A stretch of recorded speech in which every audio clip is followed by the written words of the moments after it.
They disappeared into thin air. One after another, some of the world's most skilled mountaineers vanished on Everest's deadly slopes, swallowed by ice and wind, leaving behind only questions that have haunted the climbing world for decades. No bodies recovered, no final words, just silence where legends once stood, mysteries that remain unsolved to this day. Peter Boardman stood at the base of Everest in April 1982, staring up at a route most climbers considered impossible. He wasn't alone. Beside him was Joe Tasker, his climbing partner and closest friend. Together, they had already conquered some of the most challenging peaks in the world, building a reputation as two of the boldest alpinists of their generation. But this was different. The northeast ridge they planned to climb had never been successfully attempted. It was steep, exposed, and so remote that even the greatest climbers dismissed it as too dangerous. This wasn't just another mountain. This was a statement about what was possible when skill met determination. Peter was the thoughtful one, always calm and measured in his approach. He had studied English literature at university and brought a poet's sensitivity to the brutal world of high-altitude climbing. His writings about previous expeditions revealed a man who understood that mountains demanded not just physical strength, but mental clarity and emotional resilience. He could describe the terror and beauty of climbing in ways that made readers feel they were there on the ridge with him. Joe was his opposite in many ways, intense, driven, almost obsessive about pushing boundaries. He had once considered becoming a priest, but found his calling instead among the highest peaks on Earth. Where Peter was reflective, Joe was fierce. Yet somehow they balanced each other perfectly, each compensating for what the other lacked. By 1982, their partnership had become legendary in climbing circles around the world. They didn't climb like others did. No massive support teams hauling gear up the mountain. No supplemental oxygen to make breathing easier. No safety nets or backup plans. Just two men moving fast and light through terrain that could kill them in an instant. They trusted each other completely, with their lives and their dreams. And that trust had carried them through climbs that others thought were suicidal. They had tackled difficult routes in the Alps, pushed themselves on expeditions to the Himalayas, and each time they returned, having done something remarkable. But the northeast ridge of Everest was going to test them in ways they had never experienced before. The route they chose twisted along Everest's Tibetan side, a jagged spine of rock and ice that stretched toward the sky like a dragon's back. Most climbers avoided it entirely, choosing established routes with known hazards and escape options. The few who had studied the northeast ridge called it a death trap, too technical, too exposed, too unpredictable. The terrain was a nightmare of loose rock, knife-edge snow ridges, and vertical ice walls. Even Reinhold Messner, perhaps the greatest mountaineer who ever lived, had looked at that ridge and called attempting it a fantasy. But Peter Boardman and Joe Tasker weren't deterred. They believed in themselves and in each other, and they were convinced they could do what no one else had done. They decided on alpine-style climbing, which meant committing fully once they left base camp. No fixed ropes to guide them back down if things went wrong. No camps stocked by Sherpas with food and fuel waiting at intervals. No oxygen bottles to help them breathe in the death zone. Just the two of them carrying everything they needed on their backs, moving as a single self-contained unit through one of the most hostile environments on the planet. It was the purest form of climbing, stripping away all the support systems that made modern Everest expeditions possible. It was also the most dangerous. One mistake, one moment of bad judgment, one equipment failure, and there would be no second chances. No rescue was possible at the altitudes they would be climbing. The conditions were brutal from the moment they arrived at base camp on the Tibetan side of the mountain. The jet stream, that river of air that flows around the earth at high altitude, hammered the upper mountain with winds that could knock a man off his feet and send him tumbling down thousands of feet of steep terrain. Snow was deep and unstable, creating constant avalanche danger. The cold was so intense it could freeze exposed skin in seconds, and frostbite was a perpetual threat. But Peter and Joe were patient and methodical. They knew that rushing would only get them killed. They spent weeks acclimatizing, letting their bodies gradually adjust to the thin air. They carried loads up and down the lower slopes, stashing gear at strategic points, preparing their bodies for the final push that would take them into the death zone. Slowly, carefully, they worked their way higher up the mountain, edging closer to their target. The second pinnacle, a jagged tower of rock and ice perched at over 8,200 meters, became their focus. It wasn't just the altitude that made it dangerous, though the thin air alone would kill most people. The terrain was incredibly complicated, jagged towers of rock that had to be climbed with technical skill, loose stones that could give way underfoot, knife-edge snow ridges where one wrong step meant a fall down either side of the ridge. Every meter gained required intense concentration and effort. At that altitude, even simple tasks became exhausting. Tying a knot or adjusting a crampon could leave them gasping for breath. On May 15th, Peter Boardman and Joe Tasker left their high camp positioned just below 8,000 meters and began climbing toward the second pinnacle. This was it, the moment everything had been building toward. All the training, all the preparation, all the years of climbing together came down to this push. They carried minimal gear, just enough to survive a night or two if they had to bivouac on the mountain. No elaborate radio equipment, just a basic walkie-talkie for occasional contact with base camp. No oxygen, no backup plan, no margin for error. At this altitude, in what climbers call the death zone, the air contained only a third of the oxygen found at sea level. Every movement required enormous physical effort. Thinking became sluggish and confused. Decision-making grew harder as the brain struggled to function without adequate oxygen. The body began consuming itself at that altitude, burning muscle tissue for fuel, shutting down non-essential functions to preserve energy for the most critical systems. Climbers in the death zone are literally dying, and the only question is whether they can accomplish their goal and get back down before their bodies give out completely.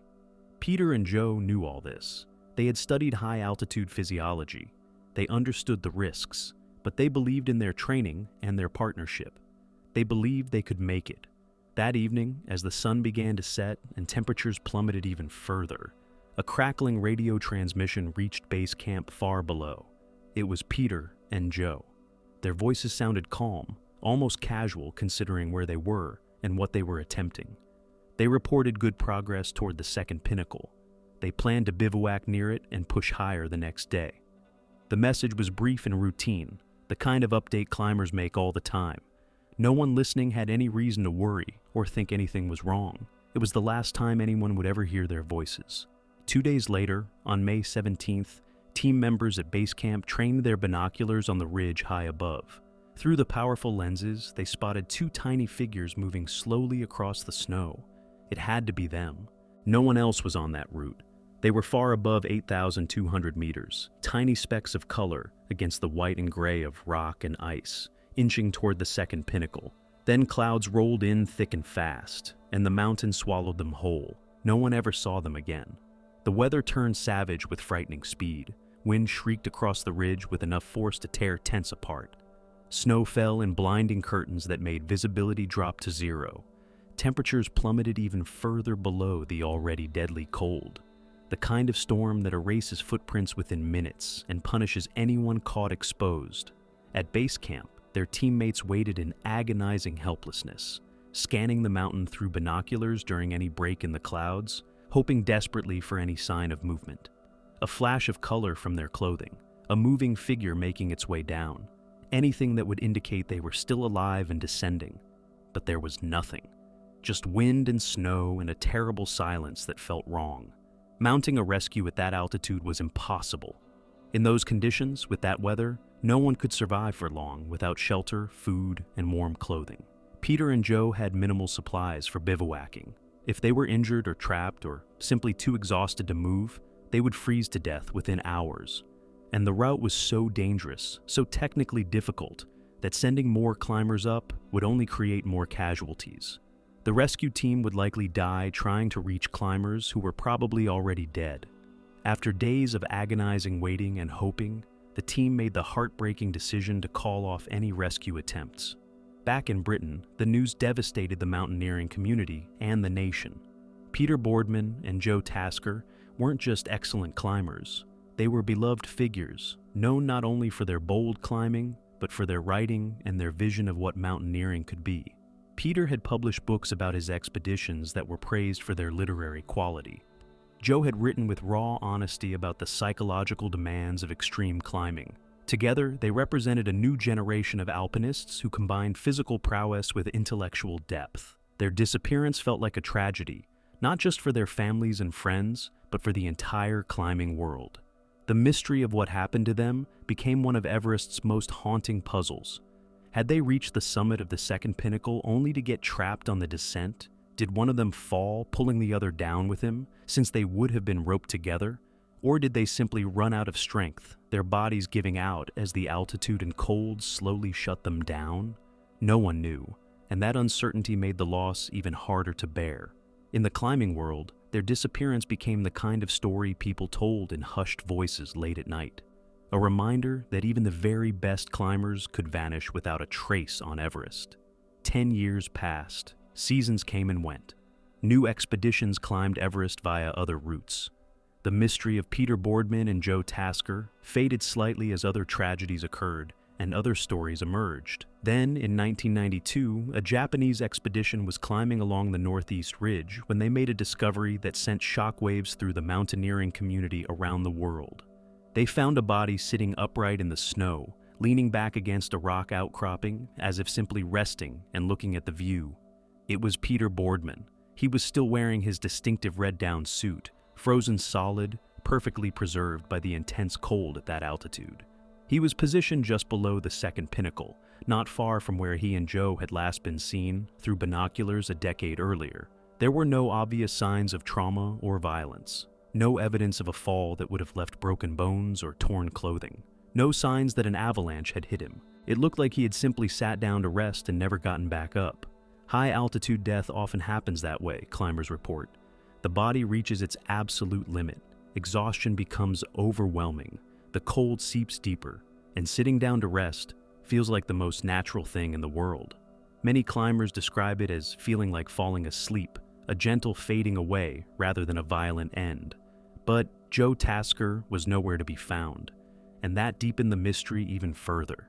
Had they been together when Peter sat down? Did Joe try to continue on, searching for help, or attempting to reach the summit to fulfill their dream? Did he fall into a crevasse hidden by snow, one of those deep cracks in the ice that can swallow a person without a trace? Or is his body still up there somewhere, hidden in a place no climber has yet searched, waiting to be discovered by some future expedition? The questions linger even now, more than 40 years after they disappeared. While the climbing world was still processing the tragedies of Peter Boardman and Joe Tasker, another name was being whispered in alpine circles and extreme sports communities. Marco Siffredi grew up in Chamonix, a small French town cradled between the massive peaks of the Alps. The mountains were literally in his backyard, dominating the skyline, calling to him from the moment he could understand what they were. From the time he could walk, Marco was drawn to snow and the steep slopes that made adults nervous just looking at them. While other children his age spent their days playing soccer in parks or riding bikes through town, Marco chased something colder, wilder, and far more dangerous. He became obsessed with snowboarding, but not the kind of snowboarding most people did at comfortable resorts with groomed runs and ski lifts. Marco wanted the steepest faces, the most technical descents, the lines that no one else had ever ridden. He wasn't just talented, he was visionary, able to look at a mountain face and see a route down that others couldn't even imagine. By his teenage years, Marco was already carving down slopes that experienced mountaineers with decades of experience feared to climb. He would study a face for hours, memorizing every feature, planning his line with the precision of a chess master, thinking 20 moves ahead. Then he would drop in and ride it with a combination of technical skill and raw courage that left people watching in stunned silence. He wasn't reckless despite how his descents looked. He was calculated and intensely focused, with an almost supernatural ability to read snow conditions and terrain. But he was also driven by something deeper than just skill or even passion for the sport. He needed to push boundaries, to do things that had never been done, to leave his mark on mountains in a way that would matter and be remembered. And towering above all his other dreams, visible in his mind even when he closed his eyes, was Mount Everest. In 2001, Marco Siffredi stood on the summit of Everest with his snowboard strapped to his pack. He had climbed for weeks to reach this point, acclimatizing to the altitude, working his way up the mountain step by difficult step. But reaching the top was never his real goal. For Marco, the summit was just the starting point. The dream began on the way down. He planned to ride the Hornbein Couloir, a steep, narrow chute carved by wind and ice down Everest's north face. It wasn't a route most climbers would even consider descending on foot, let alone on a snowboard. The angle was severe, the conditions unpredictable, the consequences of any mistake instantly fatal. But Marco had visualized this descent for years. He had studied photographs and videos. He had trained on similar terrain in the Alps. He felt ready. The conditions weren't perfect that year. There was less snow coverage than he had hoped for, and patches of exposed rock jutted through the snow like teeth waiting to catch an edge and send a rider tumbling. But Marco made the decision to go for it anyway.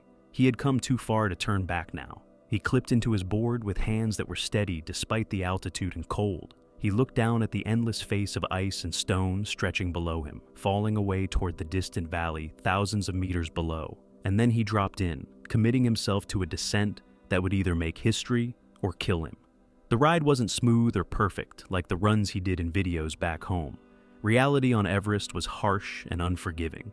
He had to unstrap multiple times, carefully picking his way across sections of bare rock where riding was impossible. He traversed steep ice sections where one slip would mean a fall of thousands of feet. But none of the difficulties mattered in the larger sense. Despite the challenges and imperfections, he was doing it. For the first time in human history, someone was snowboarding down Mount Everest. When Marco finally reached the bottom, exhausted but alive and exhilarated, he had accomplished something absolutely extraordinary that no one had thought possible. The world of extreme sports and mountaineering was stunned. News of his descent spread rapidly through climbing and snowboarding communities and then into mainstream media. He had done the impossible, combined two disciplines that most people thought were incompatible. Mountaineers didn't understand snowboarding. Snowboarders didn't understand 8,000-meter peaks. But Marco had brought them together in one incredible achievement. Sponsors came calling immediately. Media outlets wanted interviews and footage. Marco's name became famous far beyond the small world of extreme mountaineering. But deep inside, in the quiet moments when the excitement faded and he was alone with his thoughts, Marco knew he wasn't finished. The Hornbein Couloir had been an incredible achievement, yes. It had proven that Everest could be snowboarded, but it hadn't been the pure line he had imagined in his dreams. There had been too many sections where he had to unstrap and walk, too much rock exposure, too many compromises between the ideal descent and the reality of conditions. It was a start, a proof of concept, but it wasn't perfection. And Marco was a perfectionist. There was another route, he knew, even steeper, even more dangerous, but cleaner and more direct. The Hornbein Couloir, a narrow, near-vertical chute slicing straight down Everest's deadly north face like a knife cut. Compared to the Hornbein Couloir, the Hornbein was everything Marco wanted. It was cleaner, with better snow coverage typically. It was more direct, a pure fall line from summit to base. It was infinitely more lethal, with greater consequences for any mistake. Very few climbers had even attempted the Hornbein on foot. Those who had described it as one of the most dangerous routes on Everest, steep and exposed with objective hazards like rockfall and avalanches that could kill without warning. For Marco, it represented the ultimate challenge, the perfect line, the purest descent down the highest mountain on Earth. It was what he had really been chasing all along. The Hornbein descent had been practice. The Hornbein would be perfection. He began planning his return to Everest almost immediately after returning from his first successful descent. He envisioned a smaller team this time, more focused and mobile. He chose a riskier season with potentially better snow conditions, but also more unstable weather. Everything was focused on that one perfect line down the Hornbein Couloir. In 2002, just 1 year after making history with his first descent, Marco Siffredi returned to Everest. His mind was completely focused on finishing what he had started, on achieving the perfect snowboard descent he had been dreaming about for years. On August 24th, he stood once again on the summit of Everest. Around him, the sky was a deep, endless blue. The mountain was eerily quiet, as it sometimes is in those brief moments between storms. But something felt wrong to the people around him. Marco looked exhausted in a way that went beyond normal summit fatigue. The Sherpas who had climbed with him said he seemed drained, weaker than he had been the previous year. The ascent had taken more out of him physically and mentally than anyone had expected. His movements were slower, his responses to questions were delayed, his eyes looked distant. Even worse for the situation, the season was already quite late. The monsoon could arrive at any time, bringing weather that would make the mountain completely impassable. And the snow conditions on the Hornbein Couloir, from what they could observe, were far from ideal. There were wind-loaded sections that could avalanche. There were areas where snow coverage looked thin. Friends and fellow climbers urged Marco to wait, to descend safely via the normal route and come back another time, when conditions were better and he was stronger. They could see he wasn't in peak condition. They worried about what would happen if something went wrong up high where no rescue was possible. But Marco had come too far, invested too much emotionally and physically to turn back now. He had dreamed about this specific line, this specific descent, for too long. His entire life had been building toward this moment. Everything he had done in snowboarding had been preparation for this. He made his decision. He strapped into his snowboard with hands that trembled slightly from exhaustion and cold. He gave a final nod to his Sherpa team, a gesture of gratitude and farewell. And then he disappeared over the summit edge, dropping into the Hornbein Couloir. That was the last time anyone saw Marco Siffredi alive. Hours passed with no sign of him, then days. Search parties at base camp scanned the slopes desperately with powerful binoculars, looking for any sign, any glimpse of his distinctive bright clothing or his snowboard glinting in the sun. But the mountain gave back nothing. The Hornbein Couloir remained silent and empty. Nobody appeared on the lower slopes where it would have been visible. No equipment was found. Marco had simply vanished as completely as if he had never existed. The theories about what happened are numerous but ultimately just speculation. Some believe he lost control on a particularly steep section of ice and was unable to stop himself, accelerating down the couloir until he hit rocks or was buried by an avalanche he triggered. Others think exhaustion simply overwhelmed him somewhere mid-descent, his body giving out, and he sat down unable to continue and froze to death quickly in the extreme cold. Some wonder if he fell into a hidden crevasse, one of those deep cracks in the glacier that can be concealed by thin snow bridges that collapse under weight. No one knows with certainty. His body was never found despite searches in subsequent years. His snowboard, which surely would have been visible on the white snow if it had come loose, was never recovered.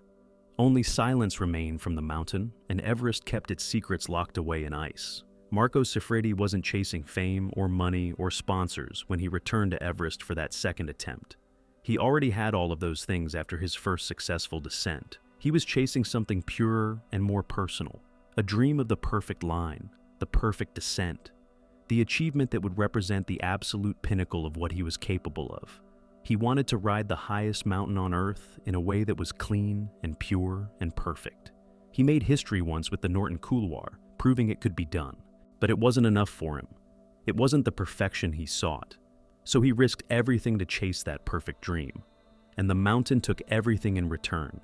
Today, somewhere high on the Hornbein Couloir, Marco's story ended in a way that no one witnessed. The wind still blows across that steep, narrow chute, and sometimes climbers passing by on other routes wonder if they might spot something, some trace of the young snowboarder who dared to dream bigger than anyone else. But Everest's appetite for mystery and tragedy wasn't satisfied even after taking Peter, Joe, and Marco. Years earlier, in 1975, another climber had vanished on Everest under circumstances that remain equally baffling to this day. His name was Mick Burke, and unlike the others whose disappearances happened in remote locations on difficult routes, his vanishing occurred during what should have been a triumphant moment on a well-traveled path. Mick was part of a large British expedition attempting to summit Everest via the southwest face, one of the mountain's most challenging, but by that time relatively well-known routes. He was an experienced mountaineer who had been to high altitude many times. But he was also a skilled cameraman, and his role on the expedition was dual. He would climb, yes, but he would also document the attempt, capturing footage for what would become a major film about the expedition. Mick Burke was tough and determined, with a stubborn streak that both helped and hindered him on mountains.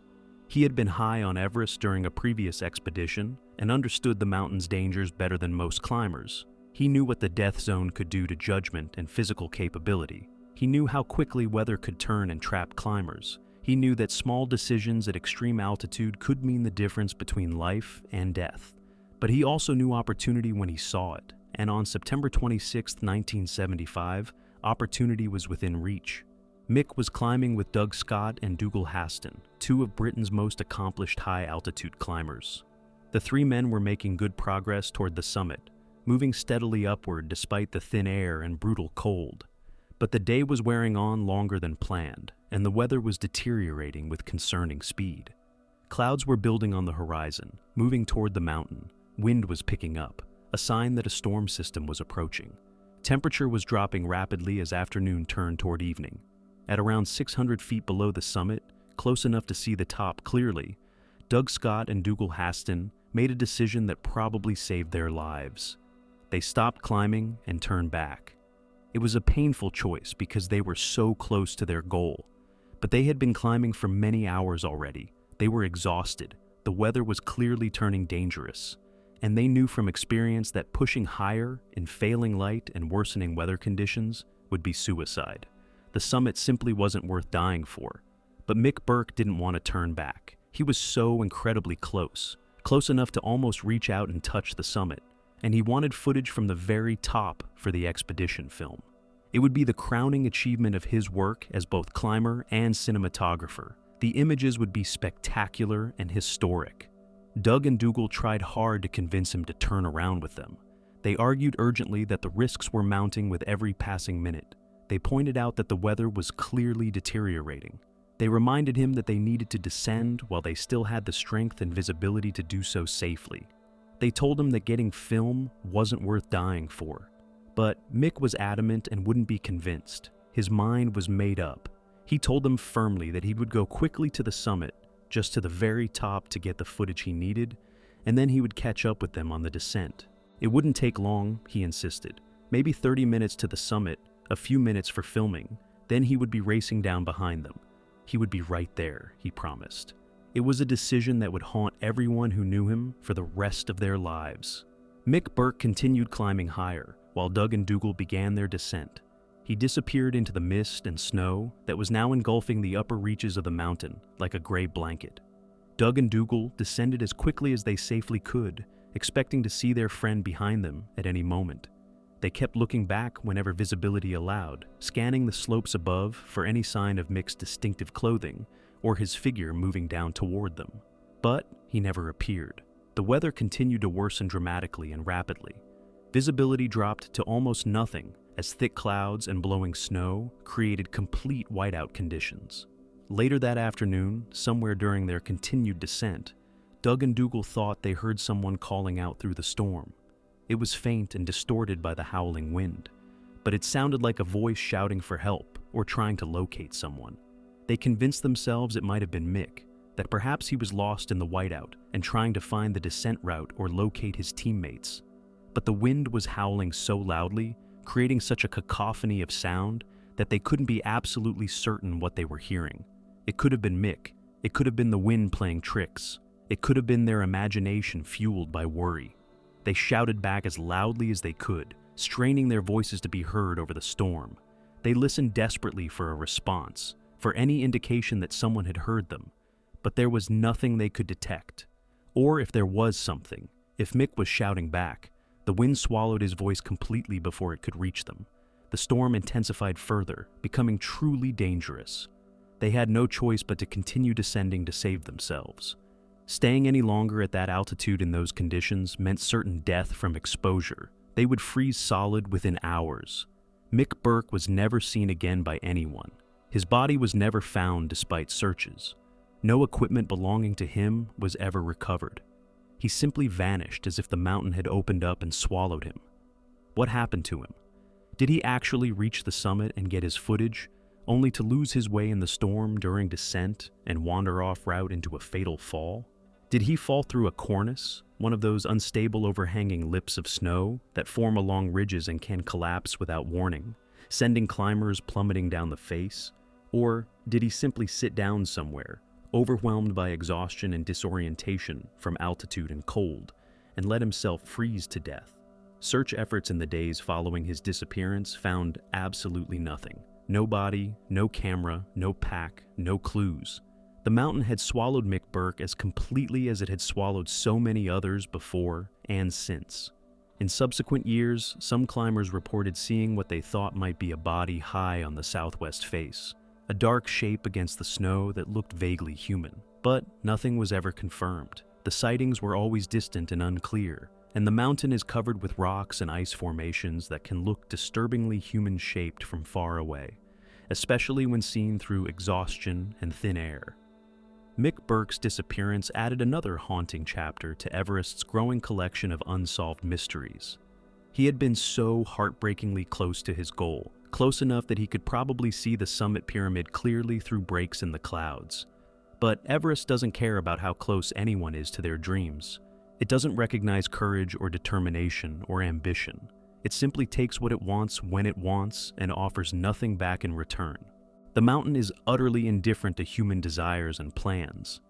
These four men, Peter Boardman, Joe Tasker, Marco Siffredi, and Mick Burke, all disappeared while chasing dreams that mattered more to them than safety or comfort or even survival itself. They were among the absolute best at what they did, masters of their crafts with years of experience and proven ability. Yet the mountain took them anyway, indifferent to their skills and achievements.